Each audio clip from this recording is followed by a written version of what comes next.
Hi, this is Bob for Bob's Movie Reviews, and today I'd like to review for you Dredd on Blu-ray 3D.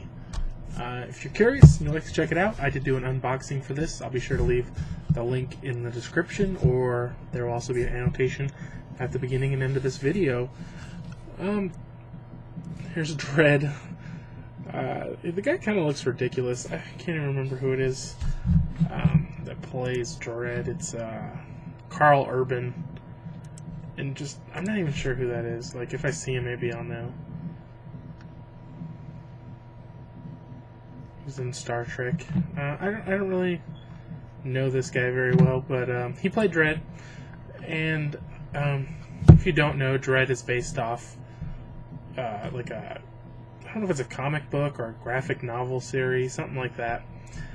And there was one that came out with Sylvester Stallone called Judge Dredd, and I think that movie was kind of a joke. I haven't seen it in many years. I kind of would like to see it, but I don't have it, so I'll have to be on the lookout for that one.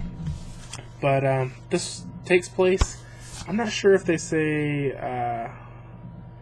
the America of the post-apocalyptic future. I'm not sure that it actually says what city it is, but it's some big city, and basically criminals kind of rule the city, and there's a group of people, basically like cops. I'm assuming there's no more cops. There's just judges, and basically they're the judge, jury, and executioner. So when they figure out your crimes, they can give you your sentence, a year in prison, 2 years in prison. Execution, they can just kill you on the spot, and then they just radio it into headquarters. The problem is there's only so many judges, and I think he said out of the 100 violent crimes every day, they can only respond to 7. No, not 100. I can't remember. It's some crazy number. Basically, they can't ever get to anything because there's way too many crimes. And so there's a new drug in the town or city or whatever called slow-mo, and it makes your brain perceive everything at 1% of actual speed. And the slow-mo was actually one of the more enjoyable things in the movie. They had all these great slow-motion scenes where just you would see particles or water drops, or the people moving in slow-mo. There's a gunfight in slow-mo, and some of the more interesting visually in the movie. And so 3 guys are killed. Basically, I can't remember what they did. They pissed off the drug lord, whatever you'd call it, the gang leader, and so she wanted to make a example of him, and they had him skinned alive and thrown off, I don't remember, 30 stories or something. This building's 200 stories tall, and yeah.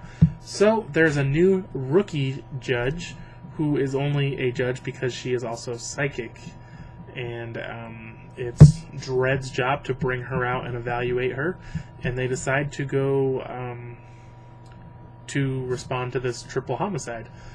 And when they are there, they capture one of the higher-ups of the drug organization, the gang. I guess they were a gang, really, and they don't want him to be interrogated, so they use this war protocol, war something, where all these steel things come down on the building to protect it, and they convince the police that it's just a drill. And 775, I can't remember, 75,000 or 750,000 people all live in this one building. It's basically like a city, kind of. There's stores in there, and so it's these 2 judges versus everybody in the building. So that's kind of the basic story from there on. They're just trying to fight their way out, and I won't give away everything like always, but let's talk about the 3D now, because that's the only version I've watched. This is only covering the 3D version. The 3D version, the picture quality is okay. It's about what you expect from the 3D, because 3Ds never have as good a picture quality. Some of it was kind of blurry, and they went for a more grainy look, but I think that's what they were going for. It's not like it's just in the recording. That's kind of the look they wanted. But for the 3D, it's really not worth, like, if you want to watch a 3D movie, this isn't really that great of a 3D movie. They're just, they didn't really try to make it in 3D. A lot of the slow motion stuff, I guess, is supposed to have a 3D feel to it. But even that, I mean, maybe it adds some depth. But overall, this is not a good example of a 3D movie. If you're trying to show off your 3D TV, this isn't the one you want to check out. I'm not sure if I think they just made, this is, if you want to get Blu-ray, you got to get the 3D, so, and it's not going to cost you much, but I don't think it's worth 3D. So for the movie, you know, people gave this pretty good reviews. I didn't think it was that great. I thought it was average at best. So I'm going to give this a 2.5 out of 5. Thanks for watching. I hope you enjoyed this review. If you did, be sure to give it a thumbs up, and I will see you next time.